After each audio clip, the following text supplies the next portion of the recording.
Ebola. Just the name invokes chilling images of hideous suffering and death. Now, 2 American medical missionaries are being treated for it, and doctors are hoping they will recover. One of those missionaries has already returned to the United States from Africa, while the other will be home tomorrow. Gary Lane has the story. Health experts say Ebola isn't as great a risk on the global population as an influenza pandemic or SARS. The Ebola virus has been contained mostly to the West African countries of Guinea, Liberia, and Sierra Leone. The disease is not airborne. The only way it spreads is through direct contact with an infected person's body fluids. Still, this is the most serious outbreak of Ebola ever seen. So far, more than 1,300 West Africans have contracted the disease. At least 729 have died from the virus. American missionary Dr. Kent Brantley is improving at Emory Hospital in Atlanta.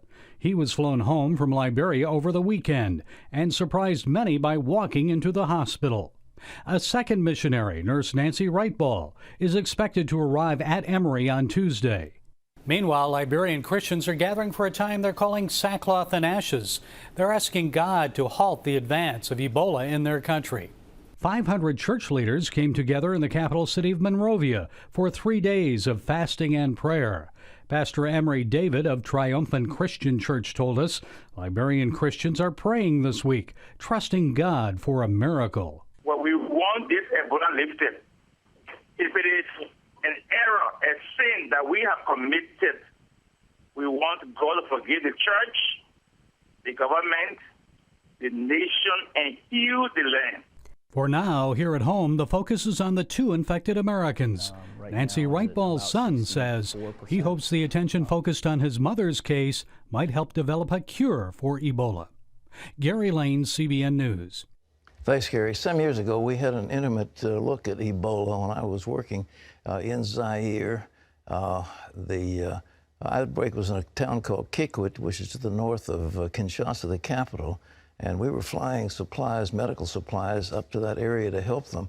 The big problem they had wasn't so much Ebola, but what they called diarrhea rouge. It was a bloody flux that just overwhelmed the people, and they were just exhausted.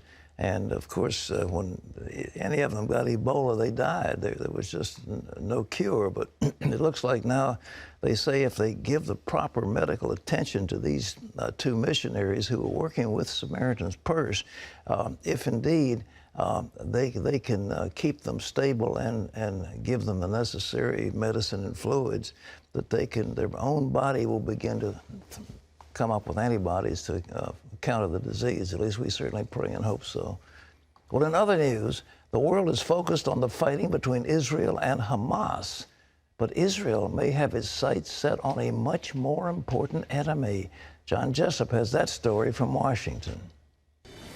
Pat, Israeli Prime Minister Benjamin Netanyahu is hinting at new possibilities in the Middle East, and some analysts believe that could mean Israel working with Islamic countries in the region against Iran. Chris Mitchell files this report from Jerusalem. Israel made a surprise move by pulling forces from parts of the Gaza Strip, while still vowing to respond against any Hamas attacks. But the most profound legacy of this military operation may be an emerging regional alliance to combat Iran. Netanyahu announced a new level of regional cooperation that he said would surprise many. He added it would be a very important asset to the state of Israel. It's a move that may indicate a major shift in the Middle East. Perhaps for the first time in its history, Israel finds itself a kind of de facto member of one regional camp, arrayed against another. Middle East expert Jonathan Spire says this unprecedented alliance unites Egypt, Saudi Arabia, Jordan, the United Arab Emirates, and Israel to face their common enemy, Iran. So there's a sense in which this emergent alliance is an alliance of countries associated or allied with the US, but which are nevertheless deeply disappointed or dismayed at the direction that US policy has taken on a number of Middle Eastern files, and perhaps most importantly on the issue of Iranian nuclear ambitions. CBN News analyst John Waggy says Netanyahu and other regional players feel the US and the West won't stop Iran's nuclear program, so they must be ready. The bigger picture is Netanyahu cannot afford only to concentrate on this terrible problem with Hamas in Gaza. Hamas is small potatoes compared with Iran, and he may need to make some regional cooperation with some allies like Egypt and potentially even Saudi Arabia in order to deal with the larger threats like the nuclear one from Iran. Spire says this new regional alliance sees the U.S. aligning with the wrong people. It's bringing in the very forces that are supporting Hamas, the very forces that come from a similar ideology to Hamas, the very forces that are staunchly opposed to Israel and staunchly opposed to the Western interest and staunchly in favor of the Muslim Brotherhood. With or without the U.S., it seems this potential alliance feels they may face Iran alone. Chris Mitchell, CBN News, Jerusalem. Pat, that is indeed an unlikely alliance. Well, it's not as unlikely as you think. You know, the Sunnis and the Shias have been at each other's throats for centuries. The Sunnis call the Shias polytheists, and they don't believe that their descendant from the son of Ali is as legitimate as their descent from Muhammad. So they will be fighting each other. Now, the Saudis are Sunni, and most of the Muslims in the world are Sunnis, but the Shias have a stronghold in Iran, and they have had a stronghold in Iraq. Now, the Saudis are saying this is intolerable because the Iranian government will try to unseat us sooner or later.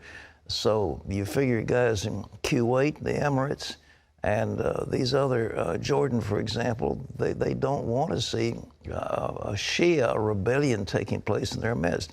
So indeed, the enemy of your enemy is my friend, and you know, that's just the way it goes.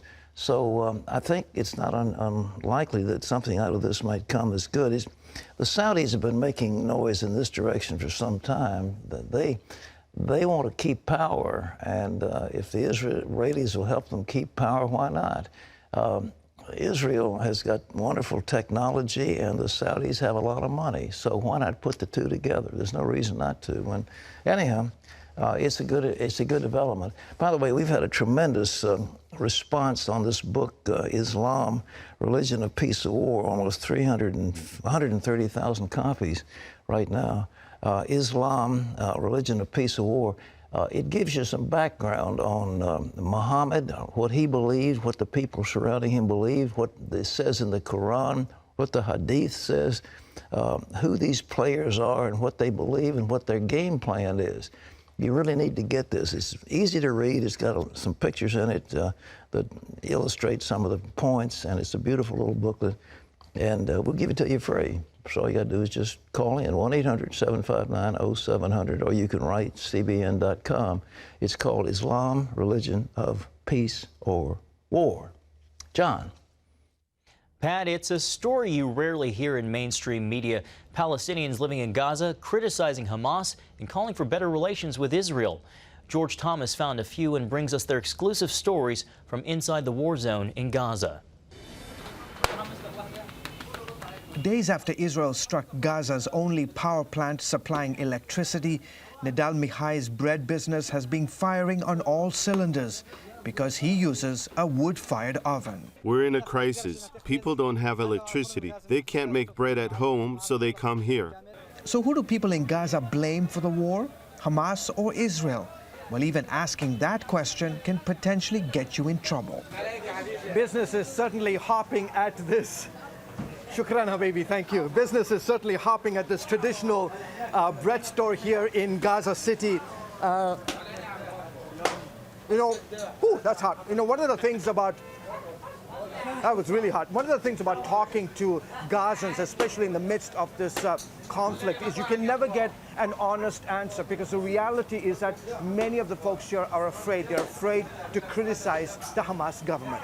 We asked Milhai if Hamas has been good for Gaza. He smiled, then blamed Israel. They're responsible. They must stop this war. Stop using bombs and missiles against civilian people. But others like Faiza Ahmad Zahanin, whose family has reported ties to Hamas, told CBN News she wasn't afraid to criticize the group Israel and the U.S. have labeled a terrorist organization. The government in Gaza doesn't do anything. Even on the radio, they don't talk about how we are suffering. May Allah curse them. A poll taken days before the conflict started found that 70% of Gazans supported better relations with the Jewish state. Ragda Hejazi is one of them. We need peace with the Jewish people. Good relations, not war. A mother of 5, Hejazi says Hamas has to change itself and bring stability to the region. Hamas needs to find a way to solve these differences with Israel, America, and Arab countries. Some, like Salim Hejazi, want to see brighter economic days on the Gaza Strip. My message to the Israelis and Palestinians is this: find a way to solve the issues so that we can live an honorable life, a good life. Weeks into that bloody war, Hejazi has had enough. We need to be united and have peace. George Thomas, CBN News, the Gaza Strip. Rescue workers in China are digging through rubble looking for survivors after a 6.1 earthquake that killed nearly 400 people Sunday. According to the country's official news agency, the quake brought down about 12,000 homes and injured more than 1,800 people living in the impoverished Ludian County. Rescuers were forced to travel on foot after the quake caused roads to cave in. Almost 30,000 people have been evacuated, and the death toll is expected to rise. Ohio residents in Toledo still can't drink the water there, as toxic tap water has forced hundreds of thousands of people to use bottled water to bathe and drink. City officials warned people Saturday not to use the water from their taps after a treatment plant discovered high levels of toxins. The toxins came from a huge algae bloom in Lake Erie. They can cause damage to the liver and nervous system and trigger vomiting and numbness. Residents were warned not to drink the water, brush their teeth, shower, prepare food, or wash dishes in it. People are using bottled water, and the city is distributing water in tankers. Many Toledo businesses closed and hospitals canceled surgeries and moved patients because of the threat of contaminated equipment. Right now I'm grilling on the porch here on my grill. Brushing teeth, we use 1 bottle of water, everybody. We share it.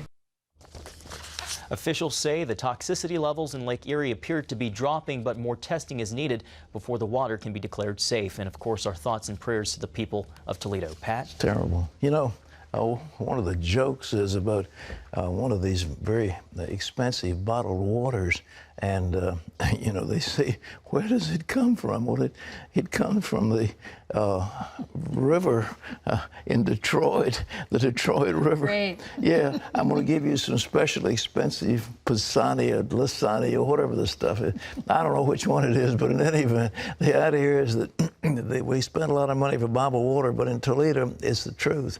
That's a shame. It's just a terrible shame, and we do hope that people are going to get enough relief supplies so they can get something to use. Correct the situation. You can't even brush your teeth in it. That's really terrible. Awful. Yeah. Awful. Especially in the summer, on top of all else, you know. Yes. President Obama is gathering nearly 50 African heads of state for a Washington summit that begins today. Topics at the unprecedented meeting will include regional security, building democracies, and business investment in Africa, and likely the Ebola virus as well. The summit is seen as an attempt to build up the president's legacy on the African continent. CBN's program Turning Point recently received recognition at the 34th Annual Telly Awards. Producer Erica Linney won a Bronze Telly Award in the entertainment category for her feature story on the gospel quartet Sincere. The 34th Annual Telly Awards received over 12,000 entries from all 50 states and 5 continents. The awards honor the finest media productions across all platforms. Turning Point has been broadcasting for 17 years, reaching audiences throughout Africa, Europe, and the Caribbean. Well, if you'd like to find out more about what CBN is doing around the world, you can do so by logging on to cbn.com/international.